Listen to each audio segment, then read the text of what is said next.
On this episode of Money and Power, Princess Rape Culture, Mortgages, and Jeremiah's 14-minute soliloquy on our YouTube channel. But first, Kid Inc.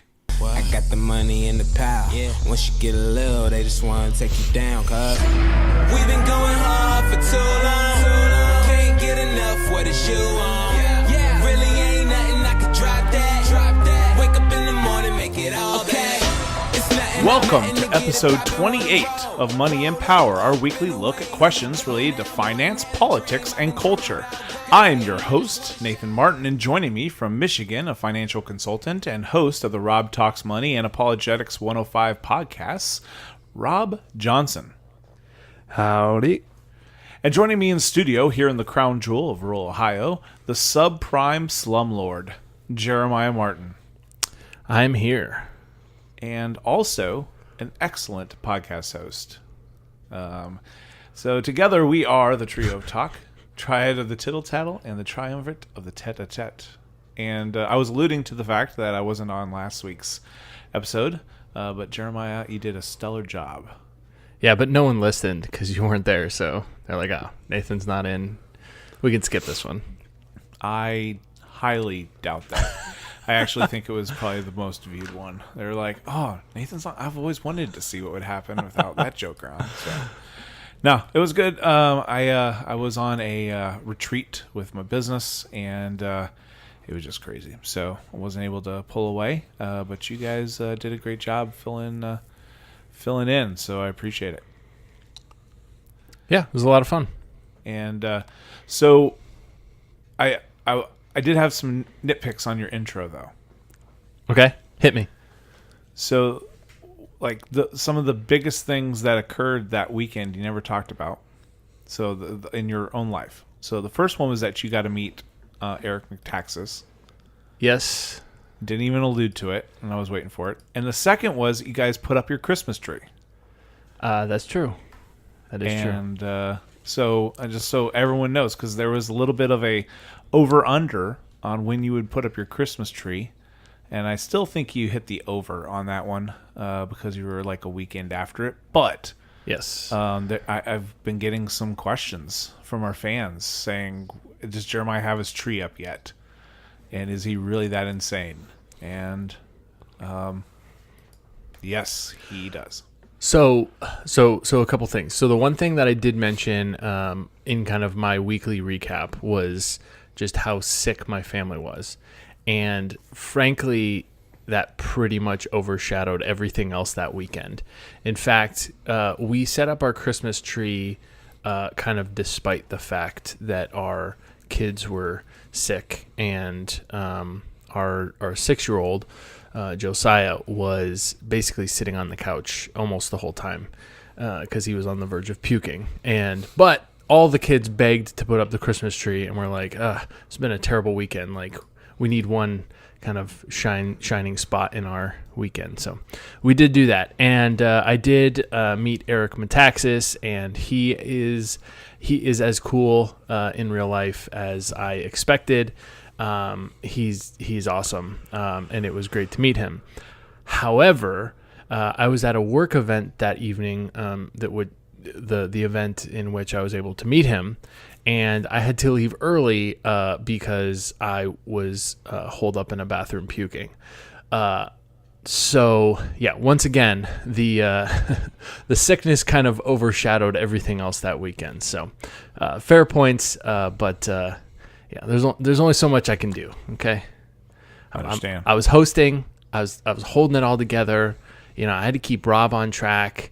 I mean, it was difficult to do. Yeah, I almost had to edit the show myself. Like, it was just bad. Like, Rob just barely showed up last week. Let's be honest.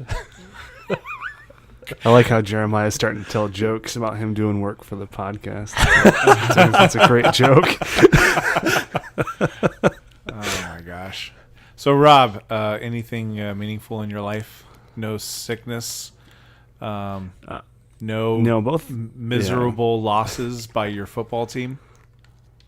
Yeah, miserable loss. Eagles and the Spartans both lost this weekend, so it was poop. And the weekend before too, right? No, they won the weekend before. Oh, that's right. Barely. But that's okay. It's all right. Still lost to Michigan. So it's all right. We both have that in common. Hey, Hey, the Nebraska- difference is it wasn't by 46 points. but we did win this weekend. We did. So. Nebraska won Appalachian this State? weekend to Minnesota. Oh, Minnesota, my bad. I thought it was like Saginaw Valley State University or something. Nope, that's this next weekend. Bethune-Cookman or whatever. Nice. Yeah. 2 in a row, baby. That's right. Those Nebraska fans are going to be lit. Before we head to Ohio State. Oh, that'll bring you back down to gravity. I don't know. Did you watch that Purdue game? Jeez, I did not. Anyways, everyone in the Buckeye State is in hysterics, so it's pretty interesting. I've asked all of them to not work on anything during the bye week. please just let us march all over you like that. So. Well, it's funny because they just it's oddly quiet on social media after an Ohio State loss. Like everyone's like just all rah when they win, and then it's just silence. It's just hold media this, hold silence. a sec. This just in. Purdue just scored again.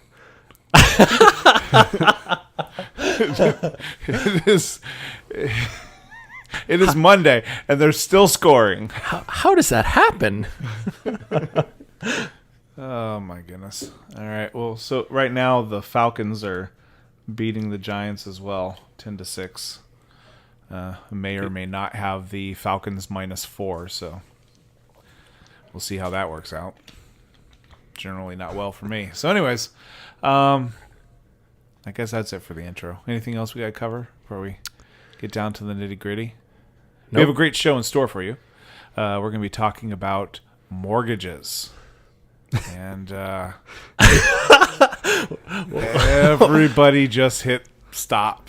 They're like, oh, what? So, but no, it's going to be great. We're going to talk about the ins and outs, and also there's been some stuff lately in the news that's going to be affecting you, so you want to tune in for that. But first, it is time for our look back at the weird, the inane, and the general happenings going on in the world by the crazy people who happen to live here. News a bits. News bits. Show me your bits of news. All right, Jeremiah, what do you got? All right. I've got some really important news.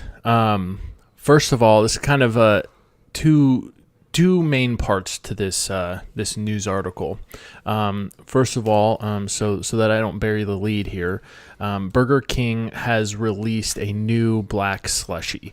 It is a scary black cherry slushie, and it is as black as you can possibly make a slushie.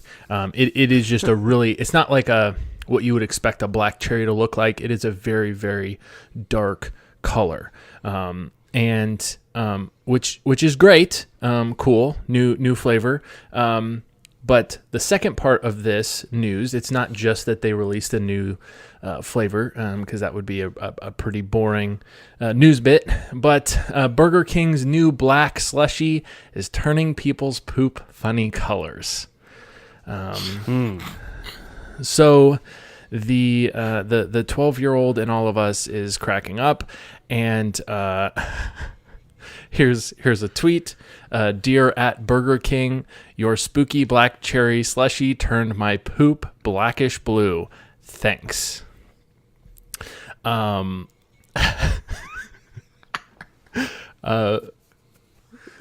tweet. Okay, so Burger King has a new frozen beverage out called Scary Black Cherry. It is so good. It turns your tongue black. I thought that was as spooky as it was going to get. Little did I know, it also turns your poop black. Like pitch dark black. Very scary black cherry indeed. And it goes on and on and on, and people are using colorful language, pun intended. It's some people are reporting blue, neon blue. Blue poop makes everything seem better, it says. Wow. There's just a lot of yeah, a lot of funny colors. So Has Wendy's weighed in yet? oh my gosh, it doesn't show anything here. I will report back because if not, then they are slacking. That's right. So, yeah, just a public service announcement. First of all, brand new slushy flavor from Burger King. And if you've ever wanted to know what your poop would look like, dark blue or black, then yeah, try it out. So fun will be had for everyone.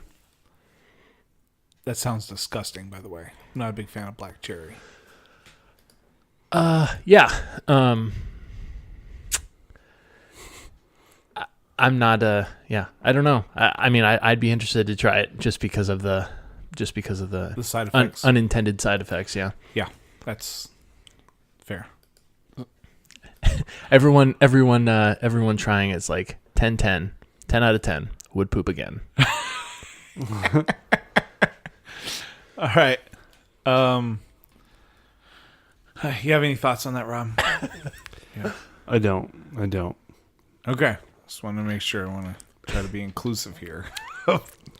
No, it's fine. For future reference, you can leave me out of all that conversation. It's fine. I could tell with your eyes. You were just begging me not to go to you. You were just like, please, dear. I have nothing don't. to add.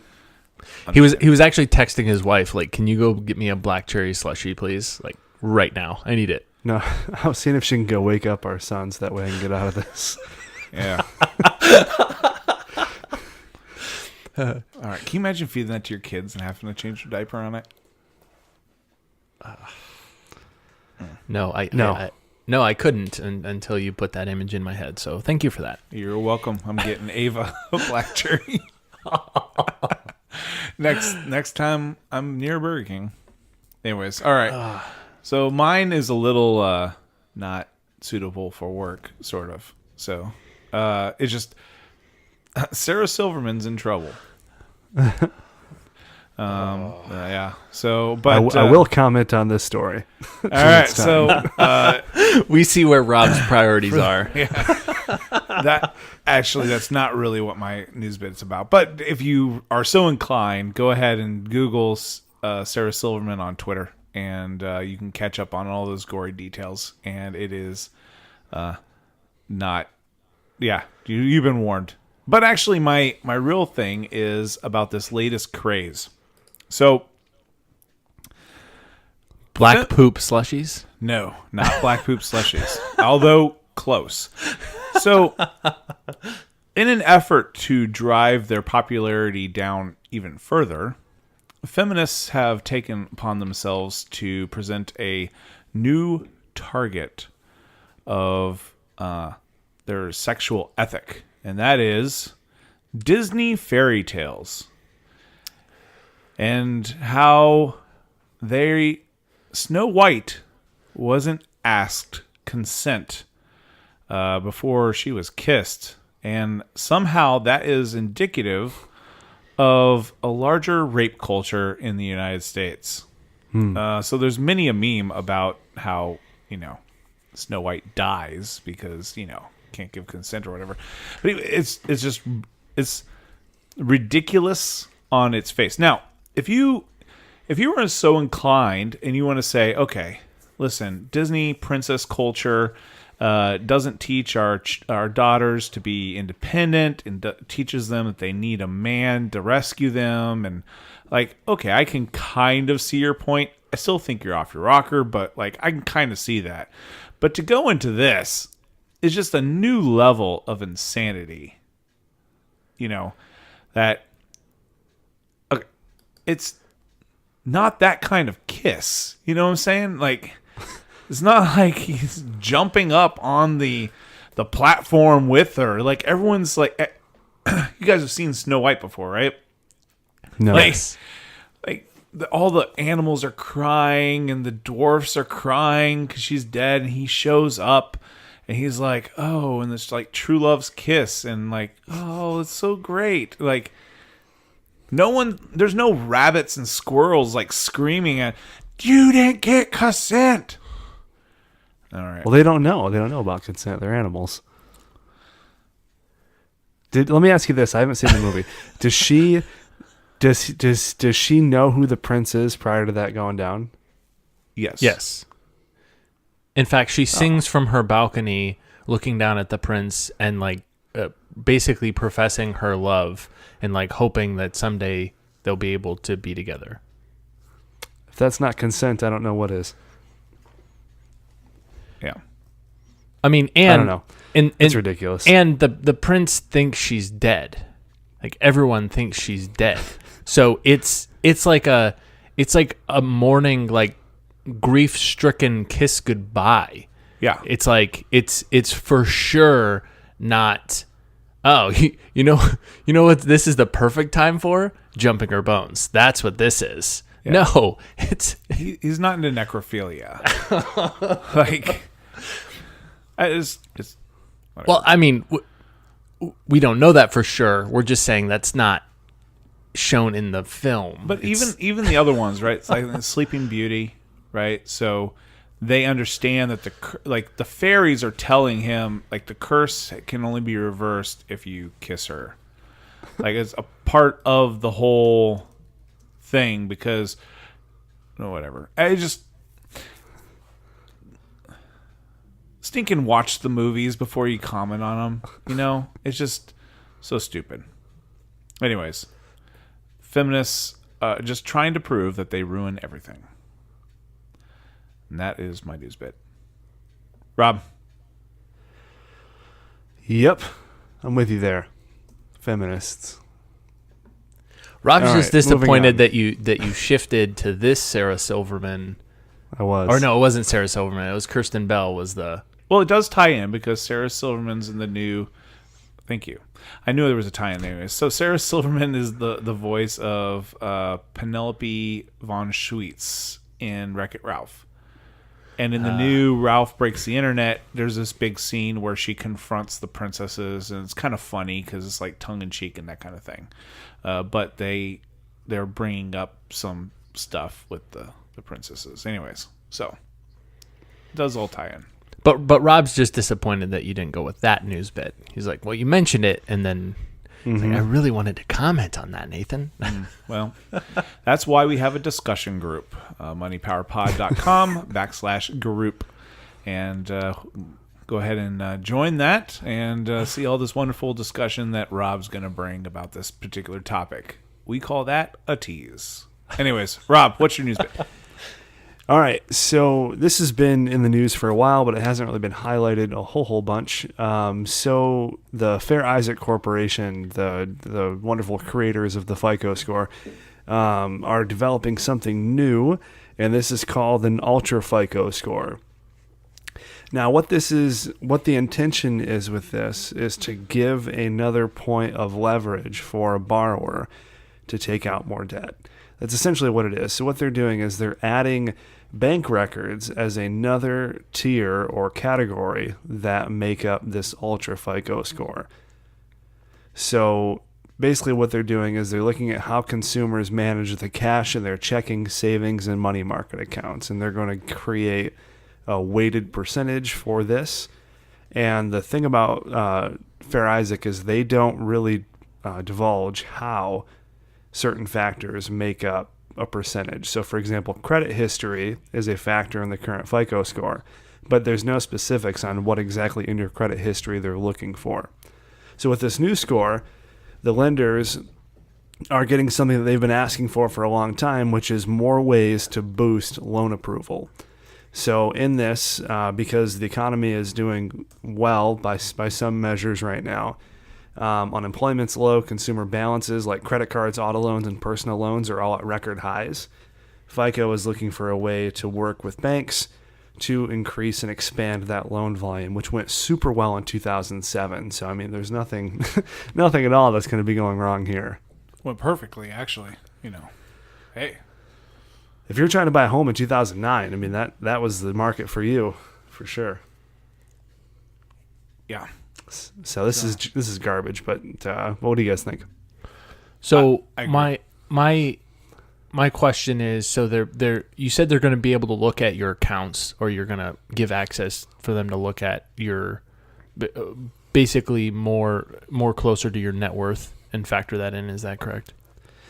Yeah, it's basically how you manage the cash flow in your account. So between your checking, savings, or if you have a money market account, you're going to be giving consent for them when you apply for a loan to check and see how you manage your cash flow. So basically what I would assume they're going to be looking for is whether or not you keep a stable minimum balance in your account at all times.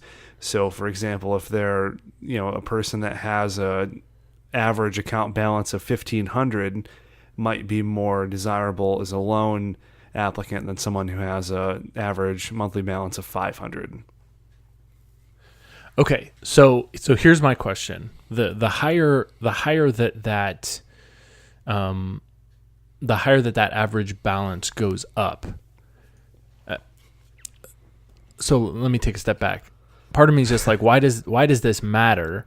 Because the higher that average is, the less that some of the other factors matter, or at least shouldn't matter. So, for instance, one of the factors of the FICO score is making payments on time, for instance. So, if you have a high average balance but you're not making your payments on time, like you have bigger fish to fry. So, yeah. I mean, I guess my question is like, what does this actually change? Because if you're able to keep a high balance in your checking account, but you're maxed out on all your credit cards, or you're not paying things on time, like, I feel like this should just all work out in the wash.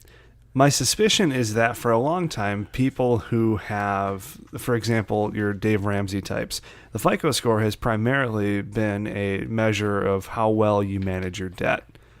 With this new addition, having a bank account on board, this is kind of the first tier or category in the FICO makeup that doesn't really have much to do with debt.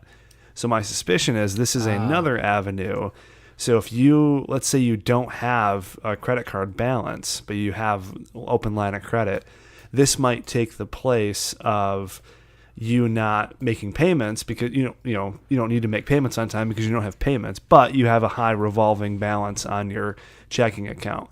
So this is kind of the first indicator of the FICO score that doesn't have to do with debt. So that's my suspicion on why lenders are very excited about this. Interesting. So now Dave Ramsey can have a FICO score if he wants. If he applies for a loan, which would be great. I would love to be the banker on that. Dave Ramsey comes walking in, and he walks in. He's like, "All right, listen, can you keep this on the down low, please?" Absolutely. Oh, what are you doing, Rob? Just pulling up Instagram Live. No big deal, Dave. Let's get this paperwork rolling. Oh, too good. Yeah, this is going to be another. I don't think that this in and of itself is going to contribute to a worsening economy. But the one thing I am concerned about is people really don't understand. For everyone who doesn't like Keynesian economics, they're playing right into what Keynesian economics endorses, which is when there's a booming economy that people save less and they spend more, which is going to placate into the Keynesian economic scheme. When things start crashing, then people are going to be wanting to spend more and more tax cuts. It's going to be a nightmare. So not too big a fan of how people are managing their money in this quote unquote booming economy.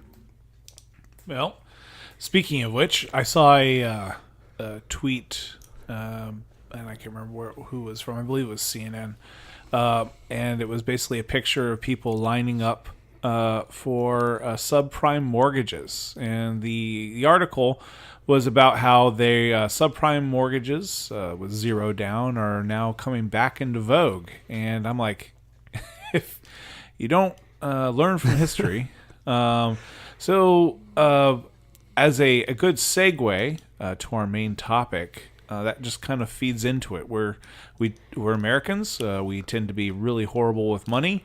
And even with our big investments, and for most of us, our biggest investment is going to be the roof that we put over our head and how we finance that. So, Rob, lead us in. Yeah.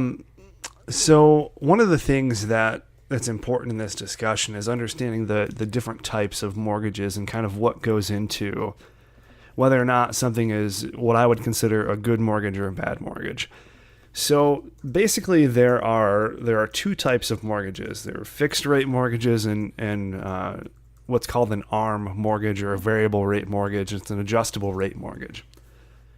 Basically, the adjustable rate mortgage is depending on where interest rates are at and where the market's at, the interest rate on your mortgage can go up or down.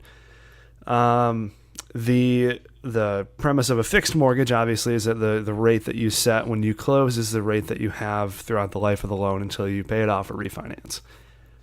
The problem that a lot of people are running into, and this is something that contributed to the market crash in 2007, was people didn't really have the credit or the funds to start on that home pursuit. And everyone and their brother will tell you that renting is throwing money away, which is a garbage notion.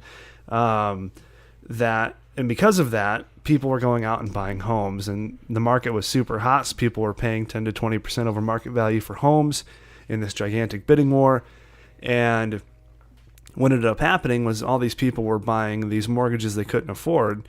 And then once this bubble popped, people started to go underwater, which means they owed more on the home than it was worth. So then they couldn't sell it, but they were stuck with this super high mortgage payment, and they didn't really have any options of getting out of it.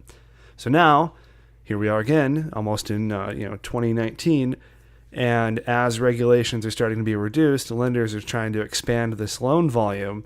And one of the ways they're doing that is offering loans to practically anybody, but they're jacking up the interest rate to subprime levels.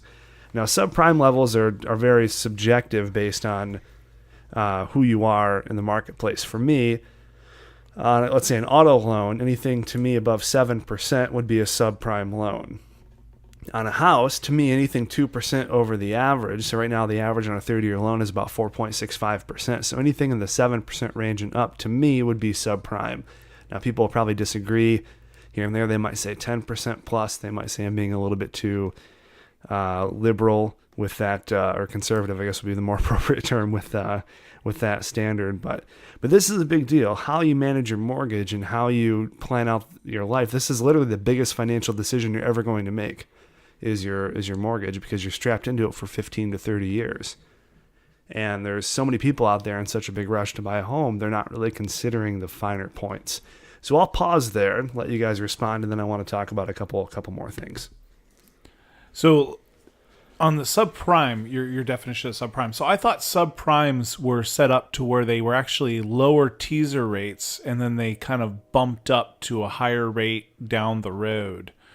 Is that not what? Because I thought subprimes were below the prime rate, so they have really great rates, but it looks like it. But it's like almost like an adjustable rate mortgage. They're not generally fixed. Yeah, it can be that. It can be in the form of an ARM that's going to go up, or it can be sub as in substandard to the market rate. So meaning that it's not as good as what the market rate is. Gotcha. In auto loans, that subprime is generally revolved around a fixed rate that is sub market standards. So it's much higher than what the market rate is. Gotcha. So right. We're both right. Understand. It's basically, how can we get you money that you can't pay back? Exactly. Essentially. And if you look at what happened in 2007, right? So because you kind of think, okay, in the market, how in the world can a bank make money off of giving loans to people that they know they can't pay back?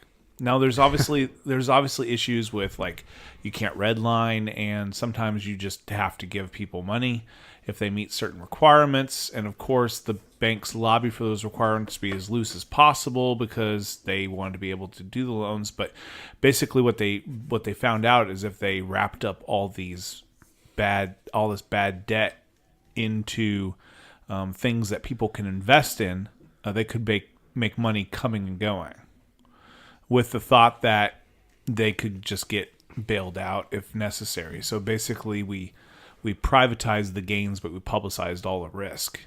And that's the big danger when it comes to that. Now, I don't know that we're headed towards that. But it's just people need to be careful and For sure. understand like what the difference is between fixed rate and adjustable rates and all this stuff. Because if if it's too good to be true, it probably is. You know, if the bank is offering you 3%, that's at first.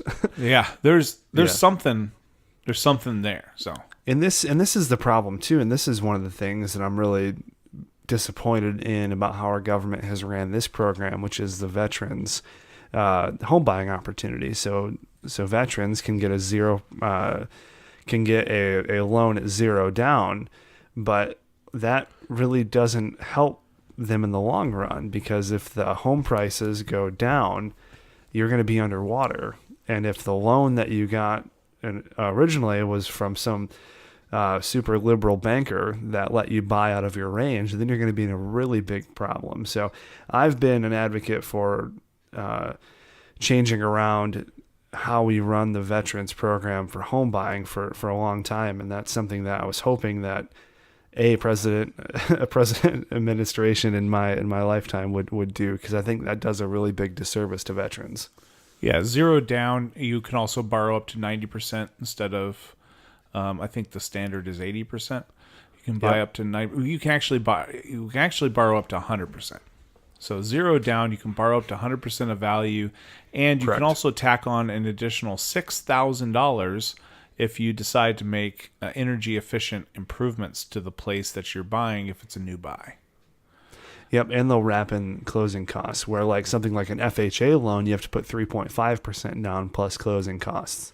Right. A conventional loan, let me get into this real quick. So you have the veterans loan or a home rural development loan, which are both 0% down. Then you have an FHA loan, which is 3.5% down. Then you have a conventional loan, which starts at 10% down, and it can go all the way up to whatever.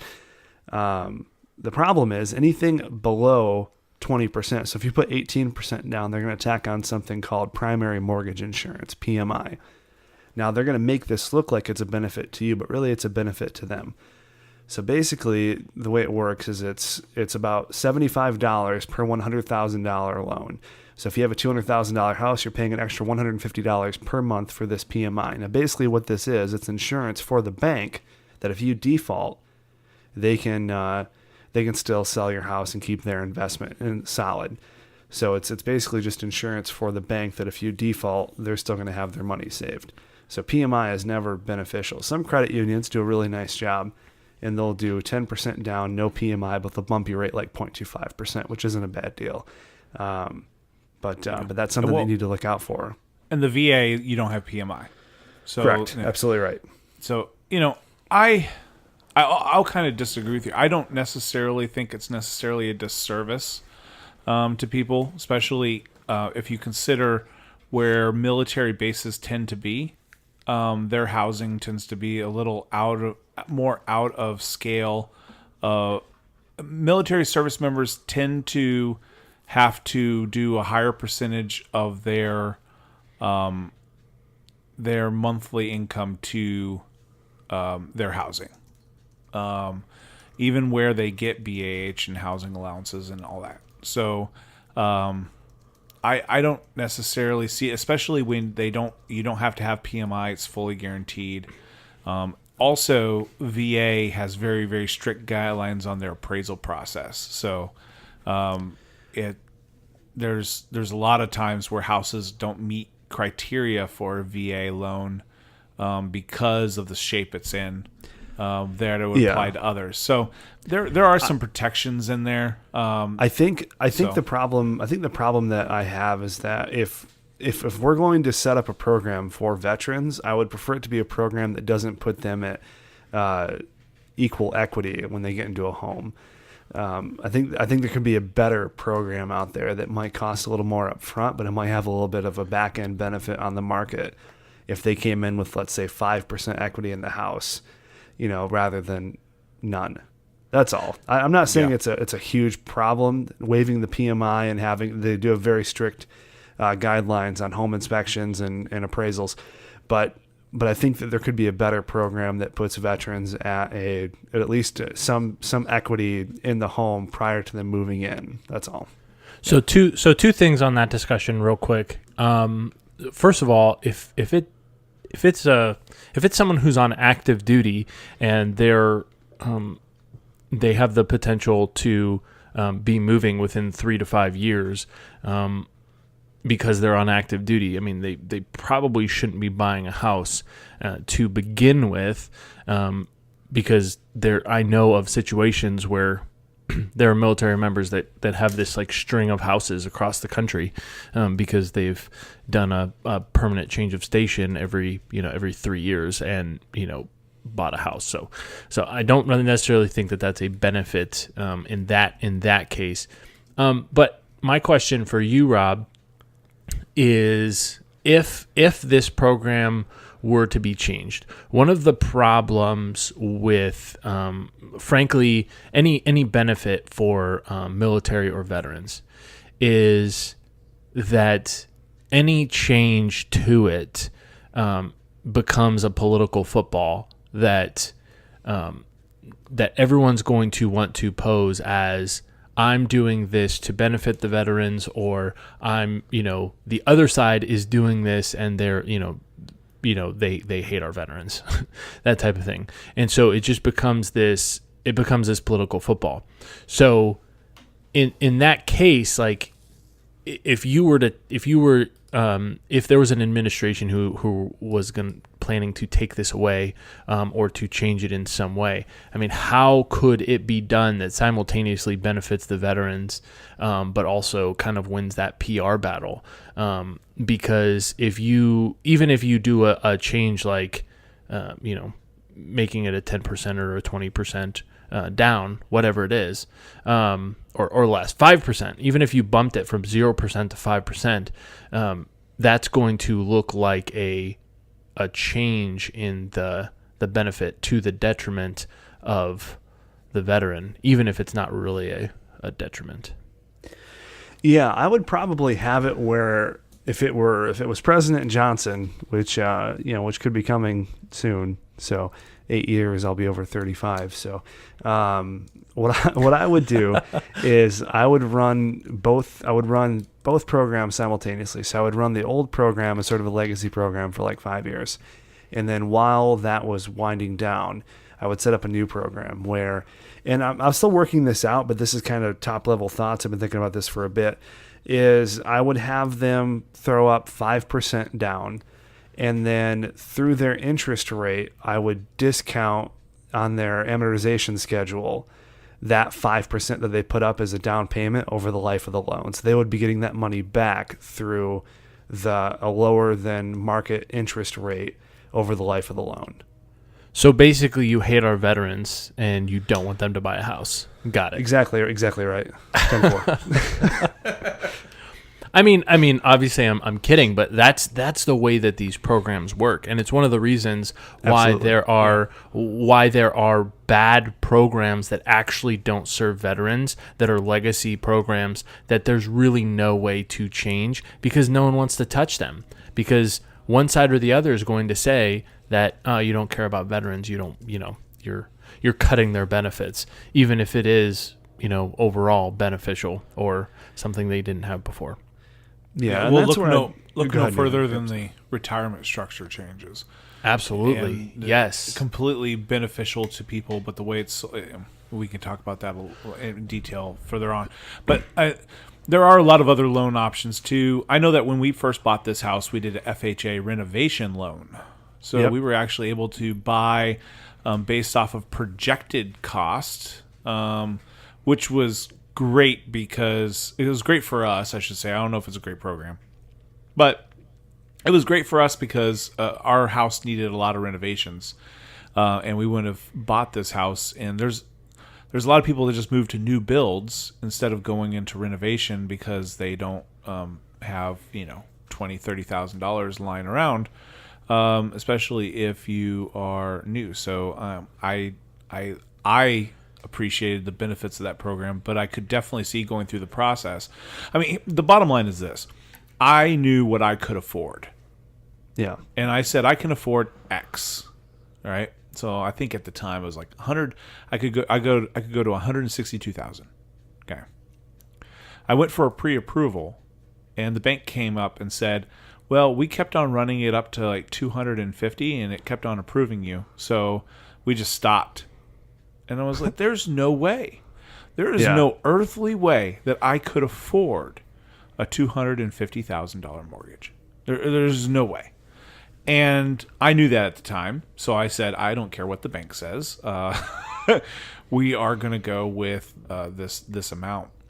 And I think we came out like $300 more than that amount. So I went over budget. But It's the bottom line, though, is that I was really close to exactly where we needed to be. And that included all the renovation costs and everything. So it's just, people need to, I think, appreciate that a little bit more.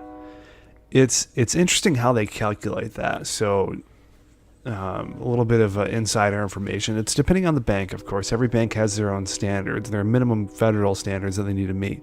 But most banks kind of take those and give them cocaine, and so they're super rocking high.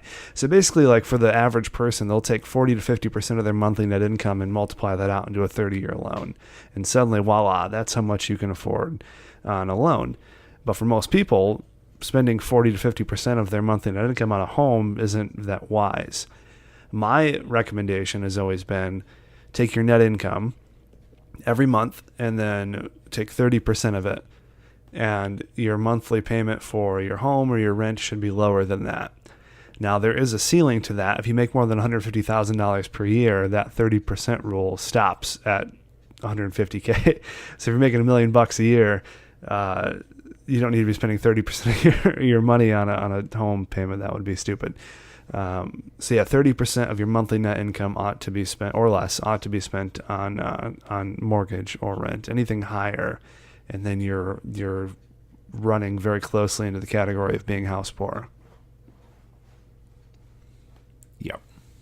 Yeah. So one of the things you mentioned earlier that I really appreciated was, so my wife and I, we rent, and we have for the entirety of our marriage up to this point, and I've heard the line over and over and over again. You got to get a house because you're going to, you're just wasting money. You're just throwing money away, and I'm like, but we don't treat any other expense in our life that way. Like Correct. no one says like, you're budgeting another $200 for groceries this month.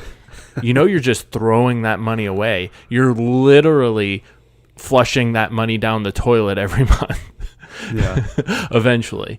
But we treat housing as if it's not a good that we have to pay for, just like every other good.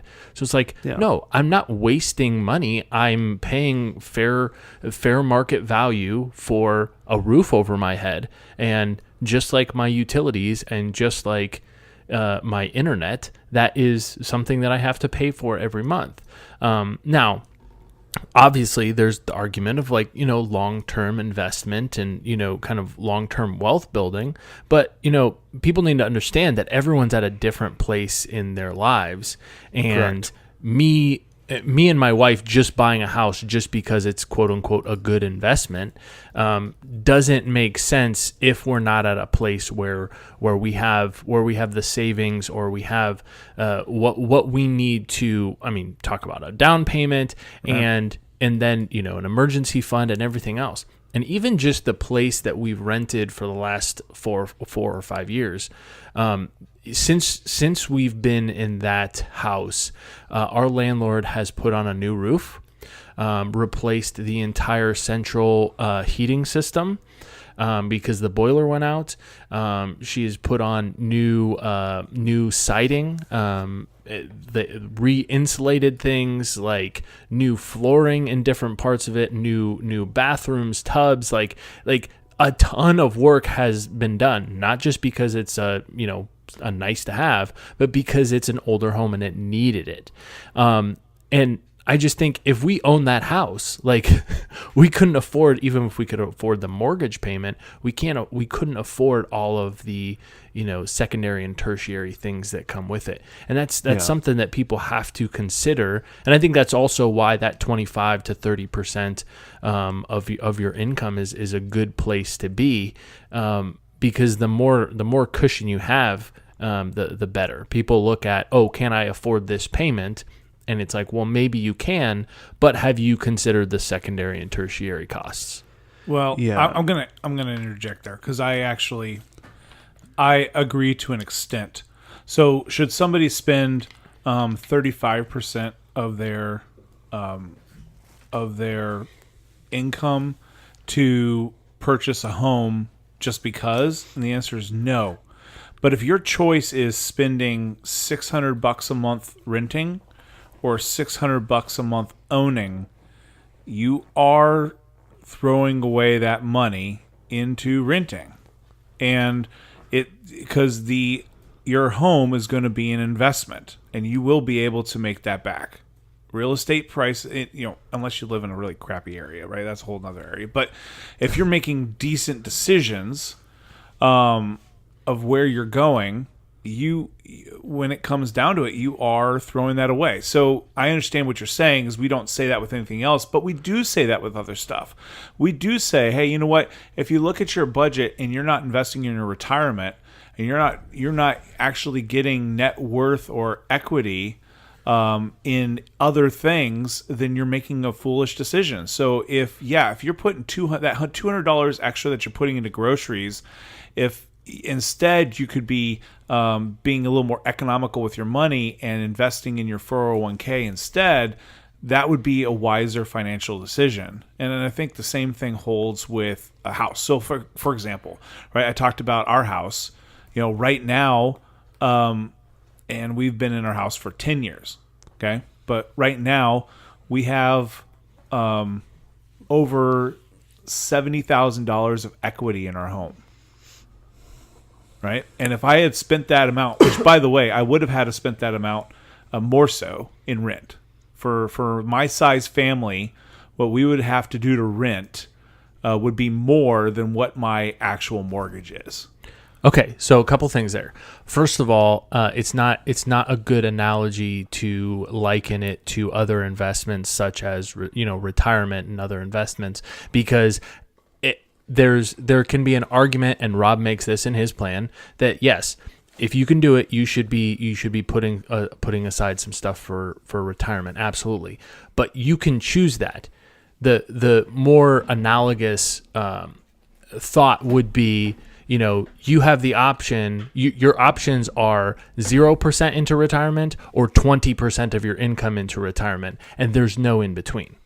Yeah. And so, yes, if you can do 2 or 3 or 4% and you're choosing not to do that just because you'd rather choose it on movies or entertainment, then yeah, that's a problem. But it's not a good analogy, because the problem is with what you're saying is it works in a perfect world, and I'm not even saying this is my situation, but if your choice is between that $600 rent versus $600 mortgage, if you can't afford the secondary and tertiary costs that come with home ownership, then the fact that 20 years from now you might own a home or have that equity saved up doesn't mean jack squat if your boiler goes out and you've got to go $5,000 or $10,000 into credit card debt. Yeah. So let me pop in here for a minute. So there's a few different things that I want to touch on. So the reason why I think that the renting is blanketly throwing away money argument is garbage is because renting for most people is an opportunity cost. Renting is the cost that people pay in order to put themselves in a position where they can get into a home the proper way. So if there is a $600 in rent versus $600 in a mortgage, the mortgage is going to be tremendously higher than that $600 face value. There's utilities generally that you pay more so on owning a home, property taxes, homeowners insurance is much higher than renters insurance, and so on and so forth. But generally, the reason why I think that renting isn't necessarily a bad thing is because people are paying this opportunity cost, put them in a position where they can actually have money to put down on a home, to avoid PMI, to increase their credit to a place where they're getting 3% on a 15-year mortgage instead of 4 or 5%, which is going to save them tens of thousands of dollars over the life of the loan. So there's a lot of good things in renting and preparing, and this is something that I've told several people. I have newlywed friends who are like, we're gonna get a house right away. And I said, well, how much money do you have saved? Well, we don't have anything. We're gonna do a rural development loan. And I said, well, what's your credit? They said, well, it's 600. I was like, well, do you realize you're gonna be paying probably $50,000 to $60,000 more on that loan than you would if you waited a year and got your credit square and saved up some cash and rented cheap. So there's a tremendous opportunity cost to be paid with renting, but you have to be smart in knowing when that jumping off point is to transition from renting to owning. Well, and that's my point. All things Right. being equal, it's better to own than it is to rent. And you can talk about those secondary and tertiary costs, but the bottom line is you're going to pay those secondary and tertiary costs one way or the other. The renter who's renting out that building isn't in it to make a loss.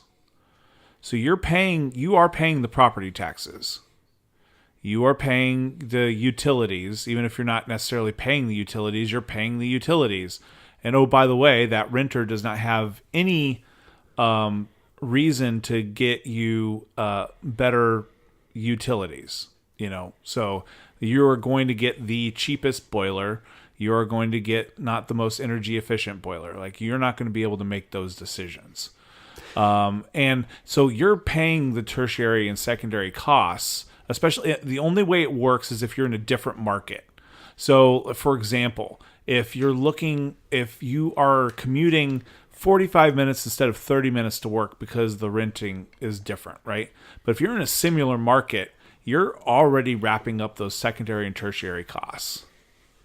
Yeah. That's the bottom line. I don't think this is necessarily about the costs of renting versus home ownership. What this is about is what stage should someone be in when they transition from renting to home ownership. Well, absolutely. Yeah. And that's why it's important to have a plan. Right. But there's a lot of people who say, "Oh, there's a lot of people too to the other side say, "Oh, I'm renting. I'm making a good financial decision." And they haven't actually gone out there and even seen what their housing market is in their area. And they're paying actually double in rent what they could in a mortgage because they don't have a plan. Like, you have to understand because there are times, and we know this when it comes to markets, there are times where it's more advantageous to own a home in the market, and there are times where it's more advantageous to rent in the market. And those generally ebb and flow together. And there's a lot of people who just stick into one versus the other without understanding the actual dynamics and having a plan. Yeah, I'll give a quick anecdote on how this can work for you. So we bought our first home right after we got married, and it was a very inexpensive home. It was under $100,000, and it sold for probably $60,000 more than what we bought it for 4 years prior. I told my wife, I said, if we hang on to this, the market's going to recover. We're going to have some equity in 4 or 5 years when we're kind of ready to transition homes once our family gets bigger. Sure enough, that's exactly what happened.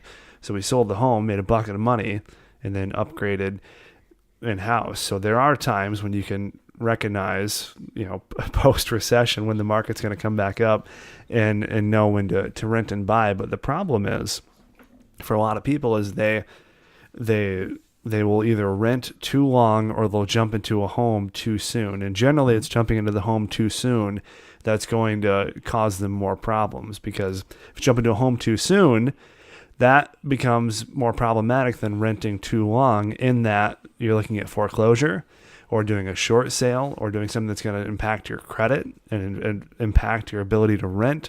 So it pays to understand what levels you should be at in order to rent versus buy. That's why this discussion it has life-changing importance surrounding it, because a lot of people really botch this because of what Henry Winkler is telling them on television during the Fox News breaks. All right. Well, we did have some questions along those lines about some mortgages stuff, and I think one of them was about reverse mortgages. So do you want to really tackle that real quick? Sure. So reverse mortgages, it's kind of like the annuity of the retirement product, in that it is extremely complicated because it can be formed several different ways. But the basic understanding of a reverse mortgage is it's kind of like a home equity loan, in that you essentially sell your home to the bank for a lump sum or sort of an annuitized payment. And at the end of that contract, for some of these, now some of these let you keep your home and then you have to make the payments back when the loan is through, which is stupid. But basically at the end of the contract, you'll either give your home to the bank and then you'll move, or you'll start making the payments back that they just made to you. So a reverse mortgage is it's kind of the payday loan of the retirement product, because it sucks. And what happens a lot, and this is funny, if you go to any website, Investopedia, if you even go to the government website on lending, they'll have a giant bold disclaimer about reverse mortgage fraud, because it's so rampant in the senior citizen community, because people are all about screwing old people out of their home by saying, we will pay you to live in your house. Well, thanks, Fonzie. What happens when those payments run out? Oh, you have to move. I didn't tell you about that. Hey, idiot. Stupid. But it's a garbage financial product. I wouldn't wish it on my worst enemy, because at the end of that loan, you're basically either making payments back or you're forced to move. Yeah. All right. Do we have any other questions you can answer real quick on mortgages?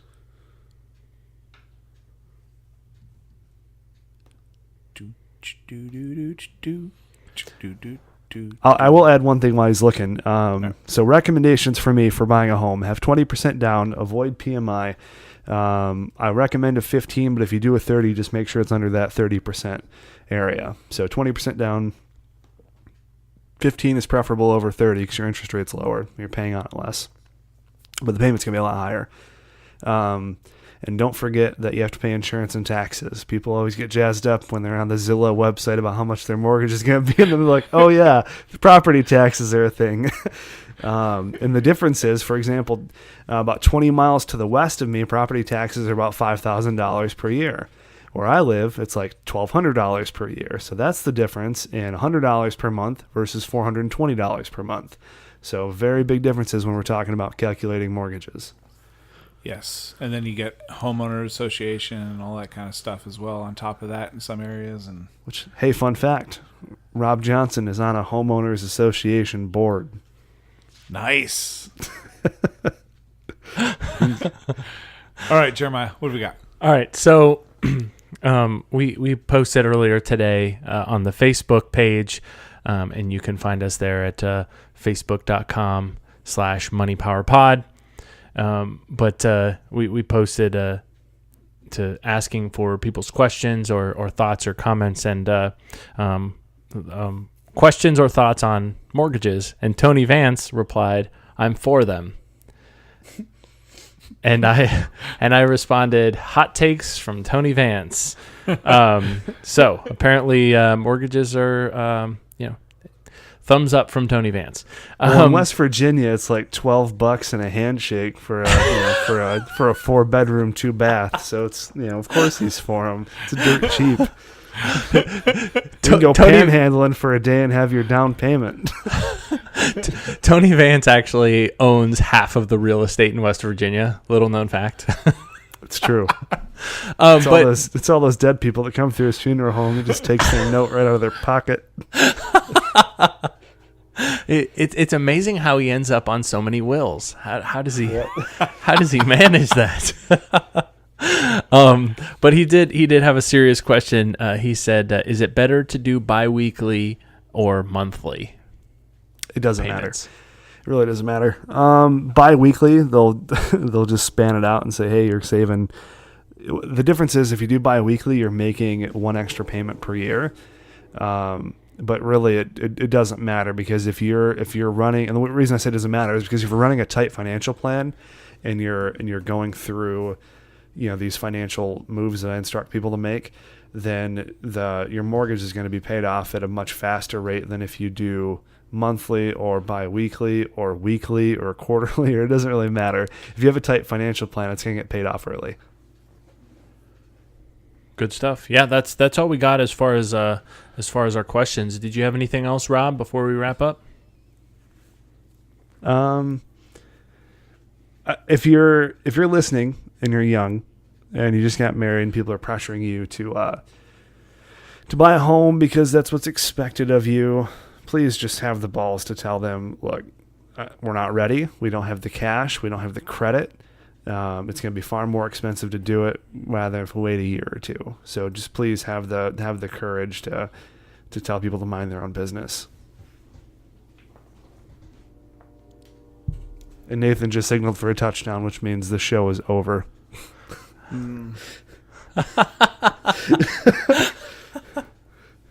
It's that -4 line.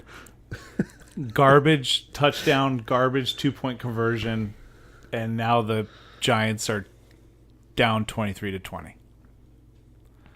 I thought he was just really pissed off at what you said. Yeah. Like no, Rob, if you're young and you're married and you just got married and you have no money, you should buy a $300,000 house. That's what you should do. You should buy 2. And if you're in West Virginia, buy them all. And I'm going to make one more hot take. Stop listening to Grant Cardone when it comes to real estate, please. I don't know who that is. Yeah, neither Good. way. But again, Oh, wow. You don't know who Grant Cardone is? no. All right. Well, this episode is brought to you. This episode. Now I got to root for an onside kick and a 60-yard field goal to put in. I hope you lose all your overtime where money, I'm shot. Nathan. Garbage. This is just garbage. All right. This You want episode me to of do Money the and ad Power read? is brought to you By GrantCardone.com. Strike Force Energy. Use discount code MAP for 20% off all orders at StrikeForceEnergy.com. You simply add 1 packet to a standard half-liter bottle or a 16-ounce glass, turning your water into a full-power energy drink. Each flavor pack is a liquid that is sugar and calorie-free, but adds an explosion of energy and flavor to any beverage. There's no mixing, stirring, or shaking, and the flavor will never settle to the bottom like crystals or syrup. Use discount code MAP, that stands for Money and Power, for 20% off your order at StrikeForceEnergy.com. Kick the can. You know what's the best thing about Strike Force? Drinking it? What's that? It's that it can be mixed in with all sorts of beverages, and you can It's make true. all sorts of combinations. So you guys know what I'm drinking right now? A hot toddy with grape Strike Force? Very close. So it's 1 part water, 1,024 parts Strike Force. I call it Love it. the Elizabeth Warren. Nice. Love it. Nice. It's very, And it's very really strong. all Strike Force. Yeah. It basically gives you the energy of Jeb Bush. My No, wife no. and I were... No, What's it's the that? opposite. It's a lot of Strike Force, a little bit of water. Okay. It's so little water you don't even know it's there. Kind of like her DNA. Yeah, so you can obviously tell we have a lot of hot takes. And you know where we even have more hot takes, of course, is the discussion group. We kind of discussed about this earlier. But you can go to moneypowerpod.com/group and join the fun. And it's been great. We got some really neat feedback. Somebody really loved the fact that on last week's episode, someone said that the media calling someone out for being divisive is like Mike Tyson calling someone out for having a short temper. That was pretty good. Yeah, that was Kevin Small quoted us on that, And that speaking of divisive, Well, hold on. Who said that quote last week? was Khalid. yeah. Okay. Very good. And speaking of divisive, we had a poll because Jeremiah was having a marital spat about Pop-Tarts. And so I believe toasted Pop-Tarts won over just raw out of the package. 52 to 48%, I think. Yes. So I posted the poll on Facebook as well as Twitter. So on Twitter, so the question is, how do you eat your Pop-Tarts, toasted or cold, straight out of the pack, aka wrong? And the 55% on Twitter, 55% said toasted and 45% said cold, straight out of the pack, like a bunch of heathens. And on on Facebook, Toasted also won out. But what was funny in there, we did get some feedback, and I'm gonna see if I can. I'm gonna see if I can pull Now, what this was up. funny is that your wife declared victory. Yeah, she's Can't like, even she's like, read. obviously the right one won. I was like, wait, what? Did you learn about how to do that post in your marketing class, Jeremiah? Yes, I did. How did you know that? Oh, I was man, just I'm wondering. I trying to- read it in. All I know is In that a book. toasted with butter on it is amazing. Okay. Why do you need butter? Oh man, it's really good on like the chocolate frosted ones. You know what I'm talking about? God. The fudge. Yeah, like the fudge Pop-Tarts. It sounds nightmarish. Oh man, it's great. So you toast them, and then you flip them over, so it's the underbelly, not the frosting side of it, and you butter that bad boy up. Or you can divide them in half, and they'll fit perfectly in a glass of cold milk. That is true. So we actually had someone comment with butter on Twitter, and so we are not alone, Rob. And so you really need to try this. And That was so Nathan's second account. Don't try and jazz it up like someone's actually engaging in that type of felonious behavior. So fair enough. We had a bunch of comments though, specifically on Twitter because Twitter just has the best people, but The best. just top notch, high quality citizens. And so someone commented and said, "I don't eat Pop-Tarts, pure sugar and unhealthy." And it's like, no one's claiming different. Like, I'm sorry, I'm not a fan of this type of person that just has the need. It's like, guess what? We also talked about black cherry slushies from Burger King. Are we going to get comments of like, oh, that's pure sugar? Everyone knows that. People are eating it for the black poop. They're not eating it for the sugar. They're not eating it for the health, obviously by their bowel movements. But And obviously by the fact they're going to freaking Burger King in the first place. there you go. And I don't need you like being the police officer of my dietary habits. well, and my thing is like we the whole reason this started is we don't buy Pop-Tarts because they will last less than one meal in our household with our kids. So we just don't buy them, but we bought them over the weekend, and we were talking about like, these are really good, but that's why we don't buy them, because they're so good and we'll just eat them all. And but that's the thing. I can't even remember the last time I had Pop-Tarts. It's like, it's just a dumb pull. But here's where it got really interesting is someone else quoted our tweet and said, "I don't eat junk food like Pop-Tarts. There's no argument about how to eat them. Take another marketing course." So suck it, Jeremiah. I was like, what marketing course do you know about that's like, what's the key to marketing your podcast? Talking about Pop-Tarts. It's like, no, we're just being stupid. Like we have arguments about pineapple on pizza and And you know what? how to And you know what toast else, your loser? You just Pop-Tarts. retweeted it to all 6 of your followers. Yeah. Your mom is literally upstairs eating Pop-Tarts in your recliner. Come on down, Timmy. We need to have a poll. Our next poll needs to be peanut butter on Twinkies. Yay or nay? It's peanut butter on That's- Twinkies. Nathan, that's really unhealthy. That's pure sugar, and but it's delicious. we cannot Best condone thing that. ever. You wouldn't know it, but I haven't had a Twinkie in like 15 years.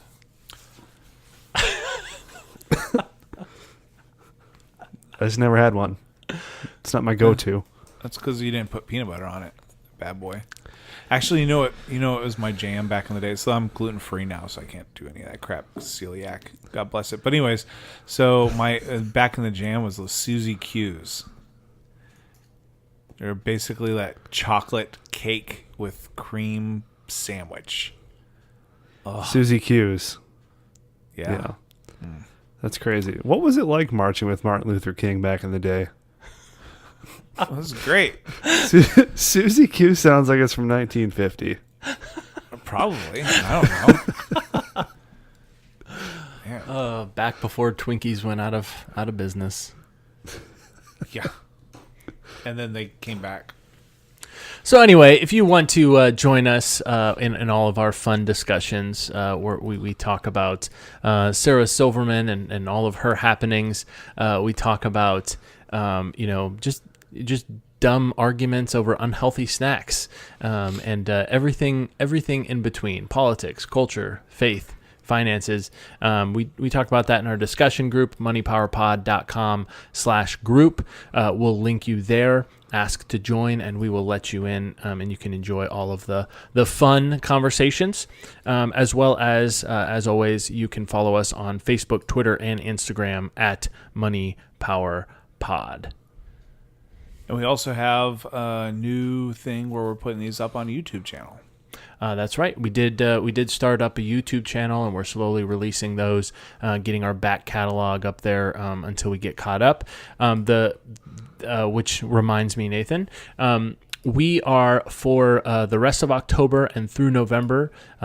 We just finished a giveaway in the Facebook group, and our next giveaway, our next contest, we're going to be doing a drawing for some prizes for anyone who follows us, subscribes to our channel on YouTube. So go to moneypowerpod.com/YouTube, and that will link you there. Right now, our channel has a crazy long, obnoxious channel name, but it will not let us change that to Money Power Pod until we have over 100 subscribers. So that's our goal. If you have a YouTube account, even if that's not your primary mode, or even if that's not going to be your primary mode of listening to the podcast, we would love to have you follow us there. And in the future, we'll also going to be trying to put up some other fun things and maybe some Easter eggs.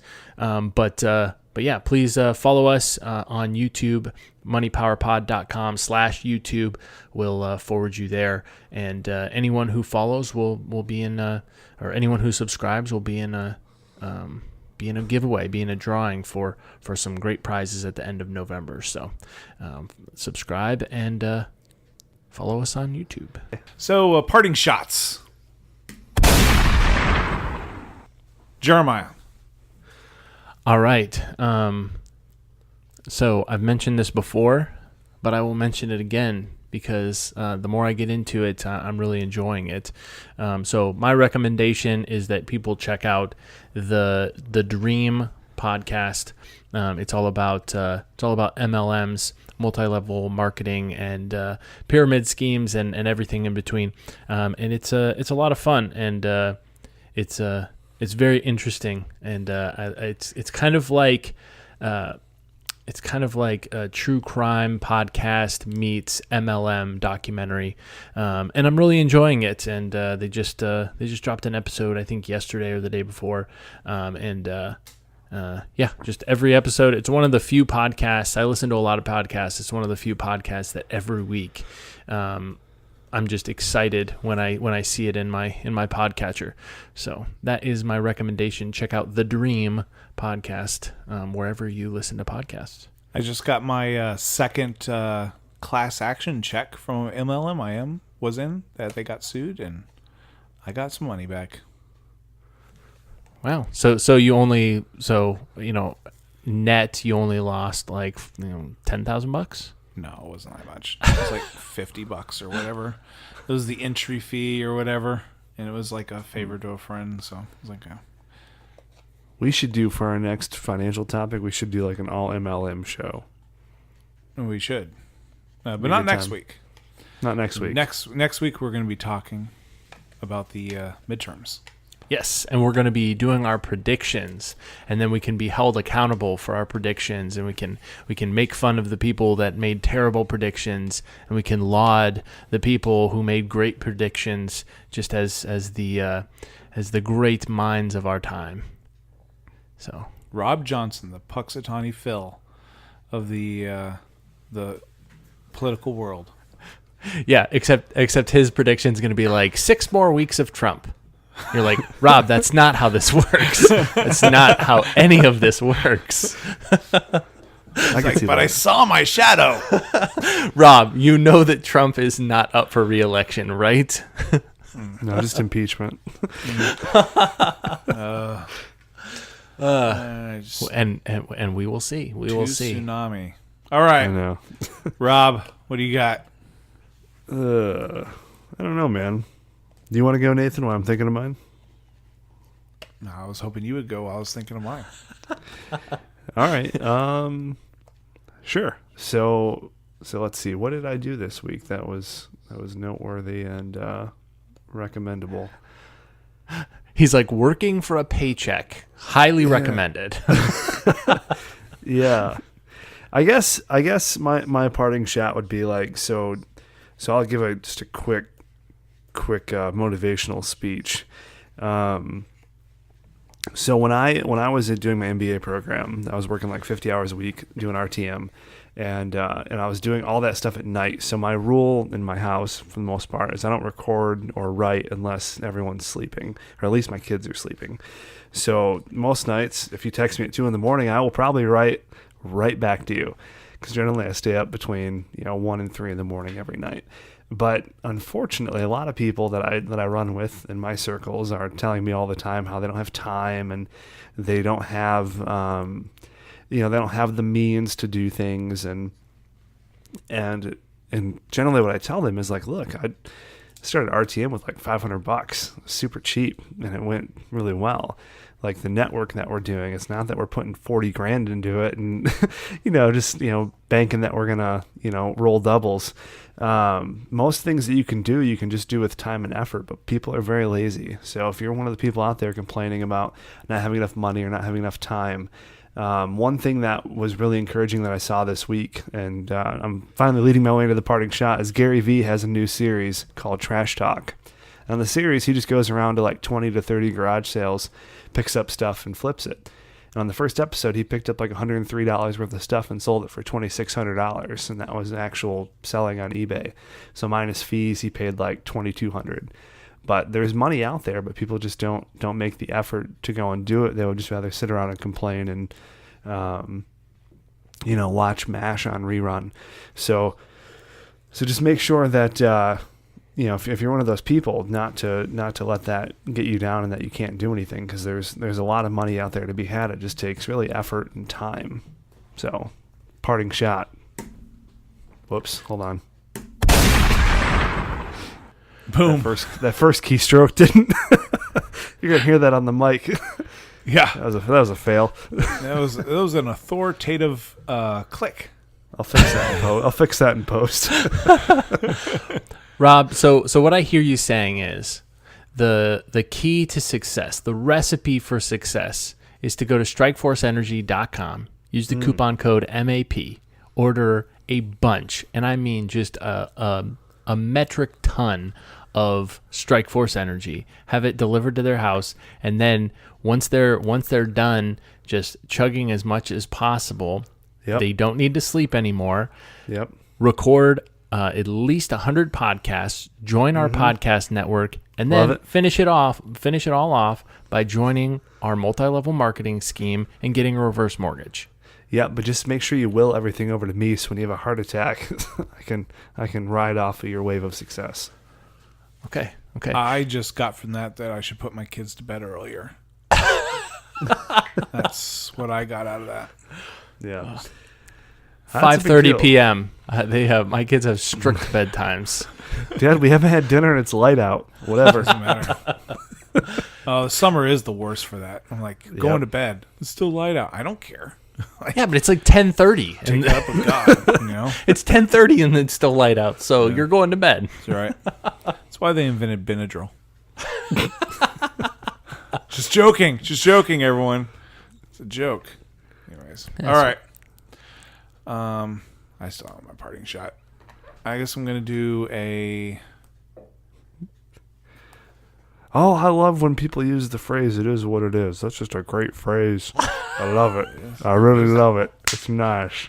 I love it when people use colloquialisms. I actually used it this last week, and I thought of you. As soon as I came out of my mouth, I was like, you know what? one, Rob would be ticked off, but two, the way it was used fit perfectly. You know what? Colloquialism win.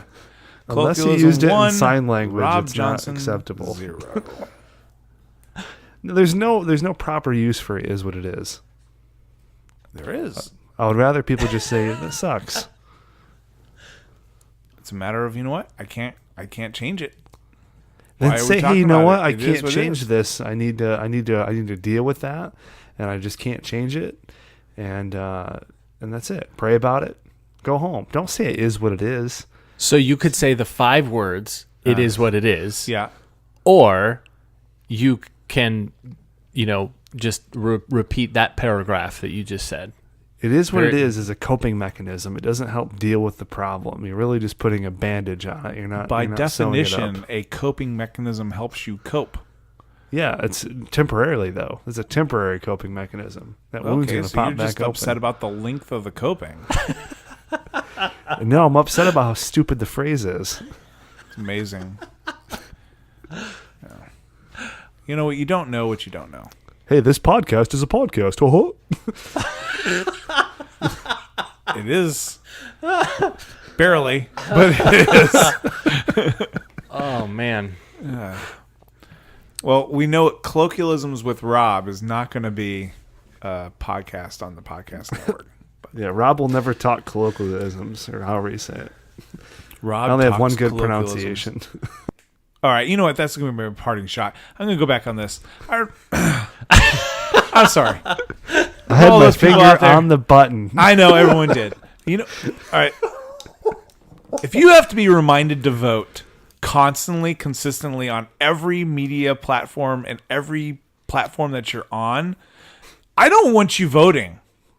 You should not be voting. If you can't take your duty seriously, to one, that you haven't registered to vote yet, and two, you have to be reminded constantly of when the election actually is, you know what?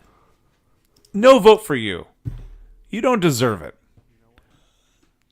Oh, I'm just saying. It frustrates me to no end. People are like, "Oh, people, they're not participating." You know what? If they're not participating, that's their problem. It's not my problem. It's not my problem. They're idiotic and they don't take their duty seriously. Oh, idiotic. Oh. Nathan, you're dehumanizing all of the idiots out there. No. How do you think not at all. Jeremiah feels when you use that word? Feels just as he should. All right. I'm hurt. For the second time, for Rob, for Jeremiah, I'm Nathan Martin. Good night and good luck. Don't be I such got a the beep. money in the pile. Once you get a little, they just want to take you down, cuz we've been going hard for too long. Can't get enough, what is you on?